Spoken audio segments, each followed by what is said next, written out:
عادي كده قبل الفيديو كده. لا ده موجود.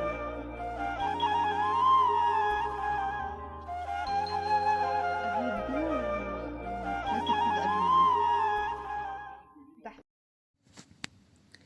السلام عليكم، ازيكم؟ اخباركم ايه؟ كل سنه وانتم طيبين.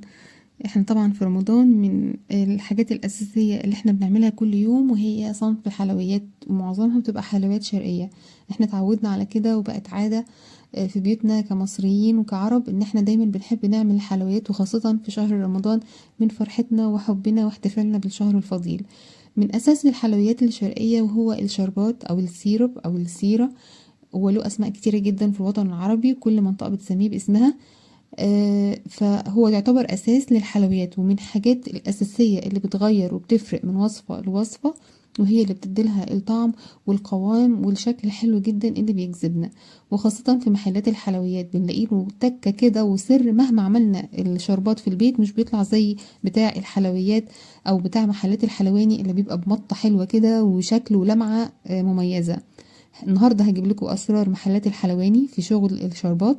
طبعا أكيد أي محل أو أي مصنع حلويات مش هيعمل لكل وصفة أو لكل نوع حلويات النوع الشربات الخاص بيه زي ما احنا كل يوم بنقعد نعمل في البيت. أكيد بيعمل كميات كبيرة وبتقعد معاه لفترات طويلة، بدون ما تسكر، بدون طعمها ما يغير، بدون ما تفقد خواصها. النهارده هبدأ معاكم وصفتي بدون ما اكتر معاكم في المقدمة، وهقول لكم اهم الاخطاء اللي بنقع فيها واهم الحاجات اللي تعمليها علشان تحافظي على الشربات بتاع الحلويات معاكي طول الشهر، تعمليه مرة واحدة وترتاحي طول الشهر. وكمان ما يسكرش معاكي ولا يبوظ منك، ويديكي طعم واضافة حلوة جدا لاي صنف حلويات شرقية من اللي احنا بنعملها. اول حاجة بنحط المية، بنجيب حلة كده نظيفة بحط فيها لتر مية على النار، وبعدين لتر المية بضيف عليه 2 كيلو من السكر، والسكر العادي جدا ممكن سكر تموين، اي سكر اي نوع سكر بضيفه. بس بعد ما المية بحطها هي الاول، ما بحطش السكر هو في الحلة في الارض في عرية الحلة الاول. بحط المية الاول وبعد كده بضيف عليها السكر، مش بنزل بالسكر وبعدين المية. دي حاجة بسيطة او حركة بسيطة بس بتفرق معانا في الاخر في النتيجة، ومبتخليش السكر يكرمل معانا.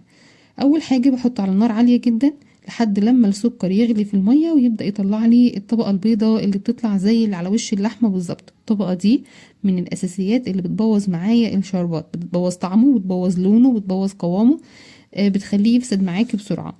فلازم الاول نغلي المية مع السكر بدون اي اضافات، واتخلص من اي طبقة بيضة بتطلع على وش الشربات بالشكل ده. وده من اهم اساسيات التكات الاساسية في صناعة شربات الحلويات. زي ما قلتلكوا الشربات ده للحلويات الشرقية، زي مثلا يشتغل معايا كنافة، يشتغل معايا قطايف، يشتغل معايا بقلاوة، يشتغل معايا بلح الشام وزلابيا، ويشتغل معايا كل الاصناف، ما عدا طبعا بسبوسه عشان بتاخد شربات سخن خفيف. فالحاجات اللي بتاخد شربات سخن خفيف دي تبقى لها نظام تاني. فهنا الشربات ده تقريبا هيشتغل معاكي في وبعدها بنزل بعود قرفة خشب. الليمون مع القرفة بيطعموا الشربات بتاعي وبيدوله نكهة وطعم حلو جدا، وكمان بيفتحوا لونه كده وبيخلوه حلو قوي. الشربات ما بتحطلوش فانيليا، ملهاش اي لازمه خالص ان احنا طول عمرنا بنحط فانيليا في الشربات، ولا ليها اي تأثير ولا ليها اي اضافه ولا ليها اي طعم. جربي تحطي عود قرفه خشب، تخليه يغلي كده مع الشربات وشوفي الطعم وشوفي الجمال. وجربي كمان تحطي الليمون، قشور الليمون كده في الشربات، وكمان شوفي الطعم وشوفي المزازة والحلاوة اللي موجودة عندك في الشربات. بصي انت بتعملي عسل نحل بأمانة والله. انا لما هتخلصي الوصفة وهتشوفيها عسل نحل مش شربات. واهم حاجة تخلي بالك منها زي ما انتم شايفين كده، ان دايما بهتم ان انا اشيل المادة البيضة اللي موجودة على الوش الشربات، كل ما تتجمع اشيلها، ما تسيبيهاش خالص تتجمع معاكي. وفي المرحلة دي بقى خلاص ببدأ اهدي النار بتاعتي شوية بسيطة علشان السكر بتاعي يتطبخ ويستوي كويس قوي، والليمون يستوي. شايفين وصلنا لمرحلة الليمونة كده بمسكها فضت كل العصارة اللي جواها، تحسي ان الليمونة كده اتطبخت. قوام الشربات بدأ يتقل معايا، يعني تقريبا هو كده بقاله حوالي داخل في 20 دقيقة على النار. تمام. في المرحلة دي بقى بنضيف المكون الأساسي والسري اللي كل محلات الحلواني بتستخدمه، وهو عسل الجلوكوز. بجيب برطمان كامل من عسل الجلوكوز بضيفه على ال2 كيلو سكر.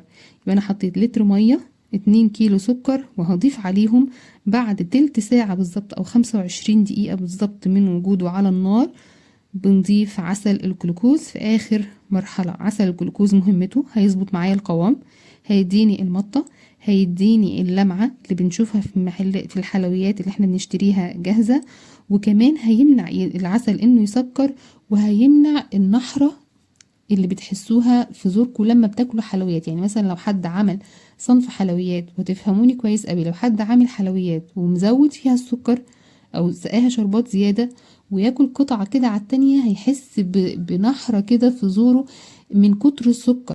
الجوز بيمنع النقطة دي تماما، بيخلي الحلويات حلوة بهدوء بدون ما تحسي الطعم اللي بيضايقك في زورك ان هي اوفر سكر. تمام. عايزين نتأكد بقى ان هو كده بقاله تقريبا نص ساعة. بمشي ايدي كده، باخد شوية على معلقة خشب واسيبهم يبردوا شوية، واسيبهم لو النقطة نزلت تقيلة والفورة اللي تحت دي حصلت معاكم زي ما انتوا شايفين كده، اول ما يفور كده الفورة البيضة دي مش رغوة، دي فورة. الفورة دي اول ما تحصل تتأكدي ان احنا كده وصلنا لدرجة التسوية المظبوطة تمام جدا. بحط نطرة خفيفة من ملح الليمون، يعني حاجة كده على طرف المعلقة. وكمان اخر اضافة بضيف له بقى معلقة من السمنة البلدي في اخر مرحلة خالص.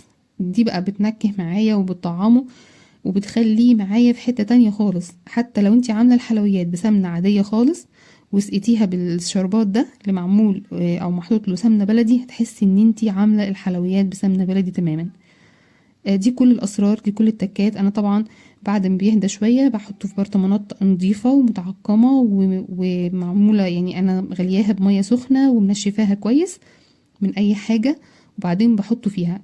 ما شاء الله على لونه، يعني ما شاء الله ما شاء الله، عسل نحل، عسل نحل، قوامه ولونه وريحته وشكله. ال2 كيلو عاملين لي 4 برطمانات، 2 كبار و2 صغيرين. شايفين المطة بتاعته وشكله ما شاء الله ولمعته. استخدمته في الحلويات تحفة، يعني هيكفيكي طول الشهر. لو فاض منك حاجة بعد رمضان هتلاقيها موجودة بدون ما تسكر، بدون ما تحبب، بدون ما طعمه يغير ولا ريحته تغير ولا اي حاجة. ما شاء الله.